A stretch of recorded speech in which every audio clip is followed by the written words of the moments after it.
Hello everyone, nubkeks here. Welcome back to Nub Raids, and in today's video we've got two champions being buffed, and I'm going to break down all the changes and what I think of them. Looking pretty good. Definitely one of the champions is going to be kind of crazy from what I can see, so we'll see how that goes. Also, we do have some small news that tomorrow, free gear removal. I was wondering when this is going to show up. Finally, it is showing up near the end of Curse City, I suppose. But yeah, free gear removal is coming in, and yeah, we'll be up for, I think it's for 96 hours, I think, so 4 days, basically, a free gear removal starting tomorrow, which is great because, boy, oh boy, is my silver running out trying to do Faction Wars hard. Okay, let's jump into the champion buffs, and the two champions being buffed are Diamant Coppercoin and Androck the Glorious. So first up, Diamant Coppercoin. While Diamant Coppercoin is inherently somewhat selfish and greedy, our goal was to boost this champion's team value. It's for the collective benefit of every Ogren, not just you, Diamant. You can now be confident that bringing him in will benefit all team members.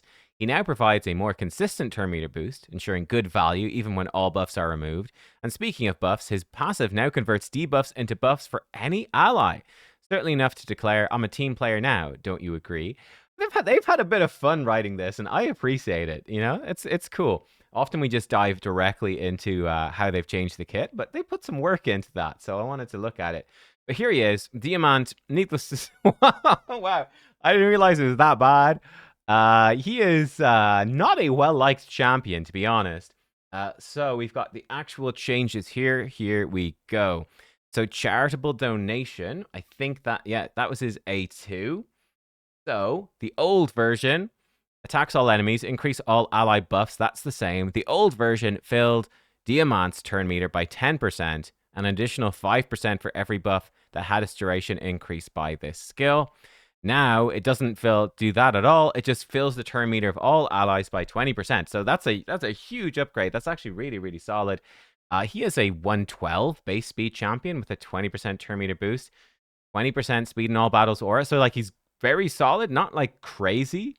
You know, he's not doing, as a go first champion, increasing ally buffs is not exactly a go first move. But yeah, it's interesting. Now, the other part, this is huge though, really nice for him.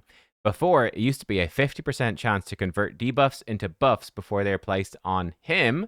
Now, it's on any ally, or an ally. I guess it's any ally. So anyone on your team has a 50-50 to convert these debuffs into buffs before they're placed, which is actually really good. Like for Faction Wars hard especially, this is going to be so helpful. It's not every buff now. It's decrease attack, decrease defense, speed, crit rate, and crit damage.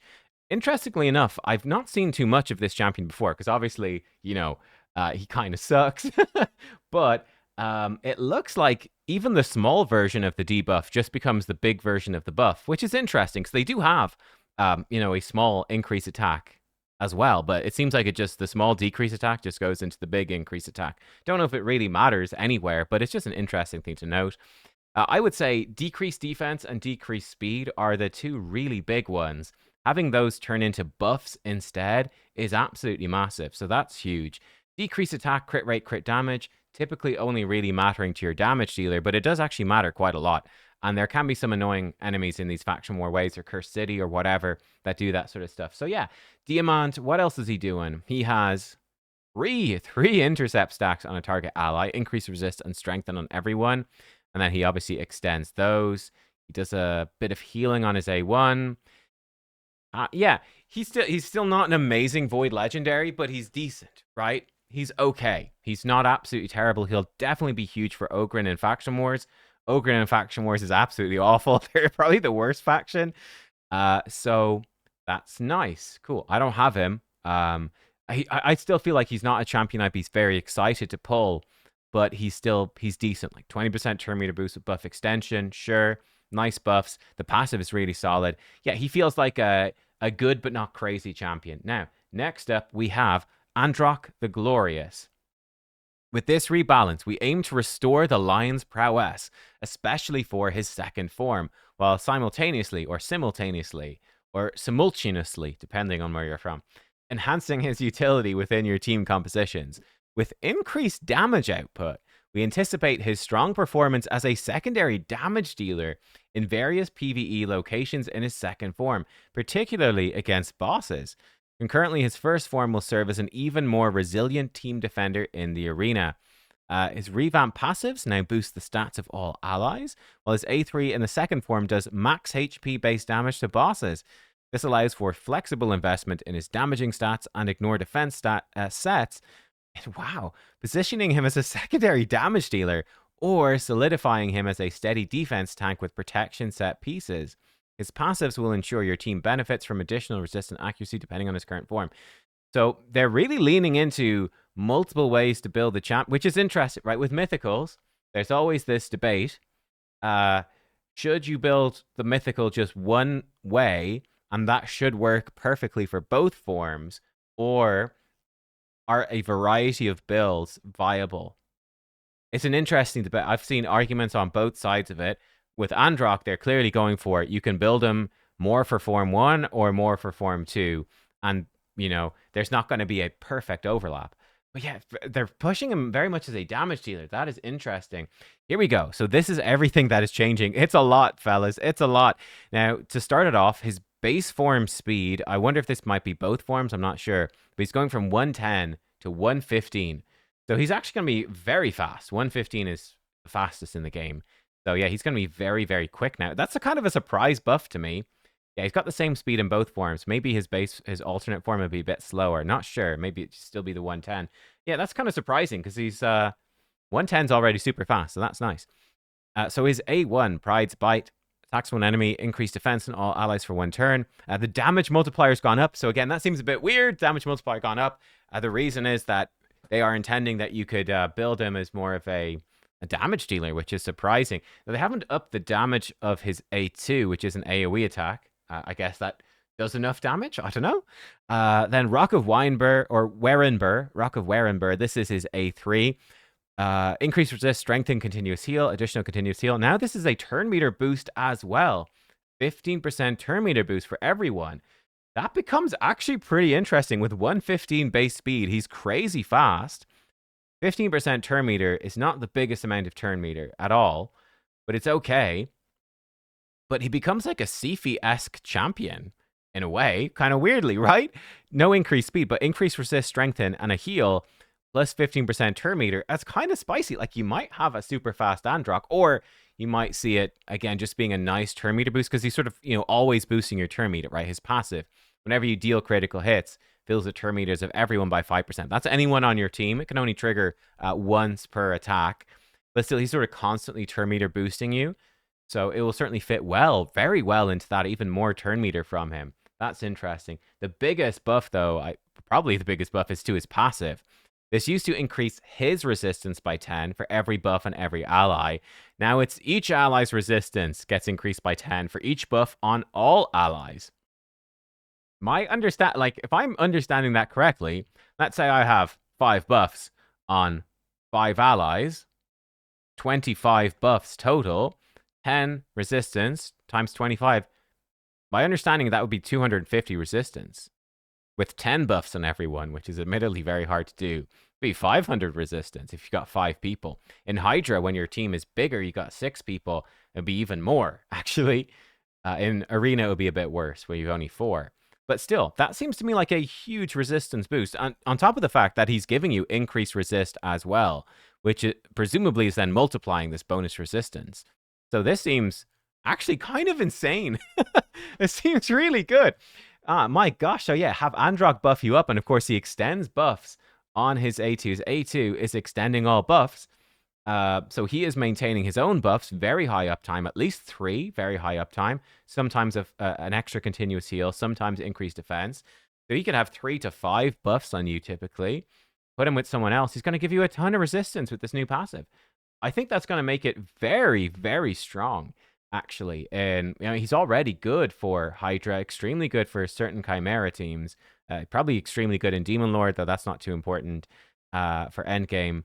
Yeah, he's going to be monstrously good on all of those. Just huge amounts of resist. Even champions that haven't built resistance at all, with this passive and with increased resist and just how he's extending buffs and how it all interacts, you can probably have almost everyone resisting almost everything against these bosses, which is huge, right? Like Head of Mischief, just resist it with even your damage dealer, possibly.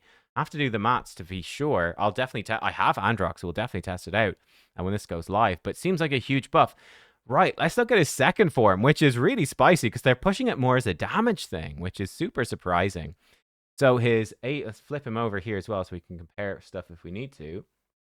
His A1 is still attack one enemy, 50% chance of the 6% decrease. So just damage multiplier up. Okay, simple enough. Damage up.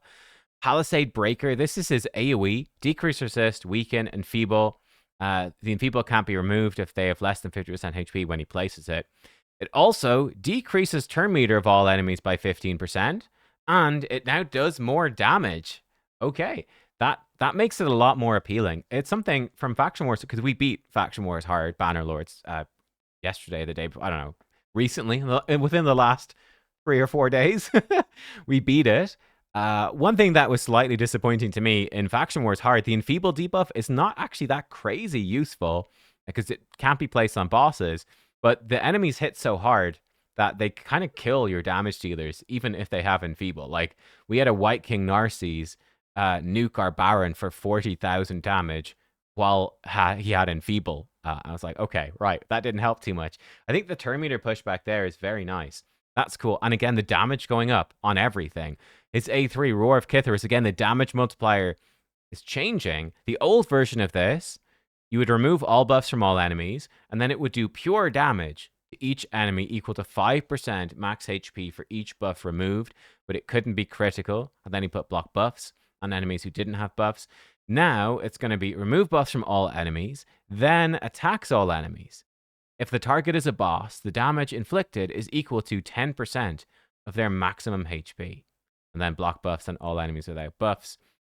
Interesting. So it seems like, one thing that's really good is that removing the buffs, and then I'm not sure about placing the block buffs. I'm not sure about that. Truth be told, I've barely used his form 2. Don't use it all that much. So it definitely needed a buff. I don't know if he'll place the block buffs affinity friendly. I think it probably will. I think it does remove all buffs and place block buffs affinity friendly. Anyone who's used Androc Form 2 more than me, confirm that for us.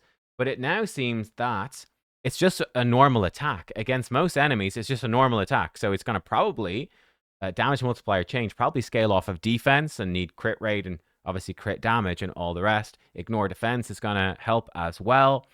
And then it's just an enemy max HP hit against bosses. A 10% enemy max HP hit. Again, it's probably pretty decent. I have to check the multipliers for other champions, but you'd imagine if decreased defense and weaken are out, against Hydra or something, he's going to be hitting cap anyway. So it's certainly strong. I mean, we're living in a world now where an AoE single hit enemy max HP is good, but not absolutely bonkers. He does have it on a short cooldown, though. It is only on a 3-turn when booked.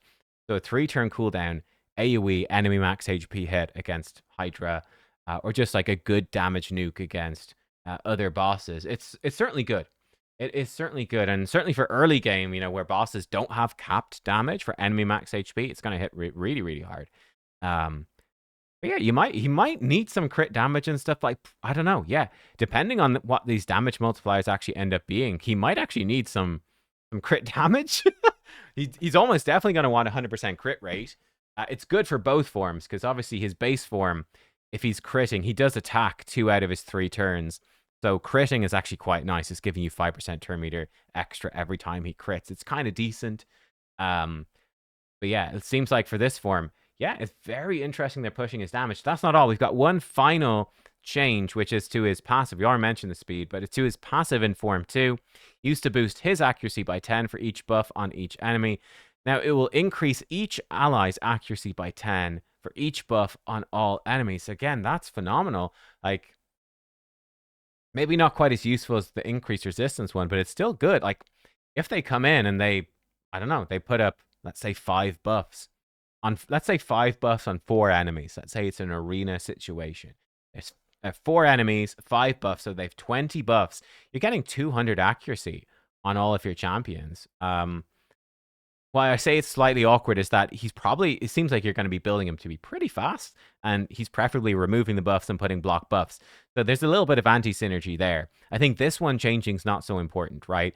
Like, he flips over and he rips off the buffs. It doesn't really matter if it's only for him or if it's for everyone, because he benefited from it, but now he's removed all the buffs, so now your allies don't. So this second passive's not as big of a deal, but the passive in his base form was already incredibly good. Now that it's a huge resistance boost for your whole team, that synergizes very well with what he's doing in his base form, which is I'm just putting loads of buffs on everyone and keeping them alive, and they just have buffs for days. I just extend the buffs for everyone.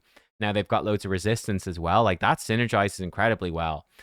So yeah, there we go. Overall, my thoughts on Androck really depends on how much damage he's going to do.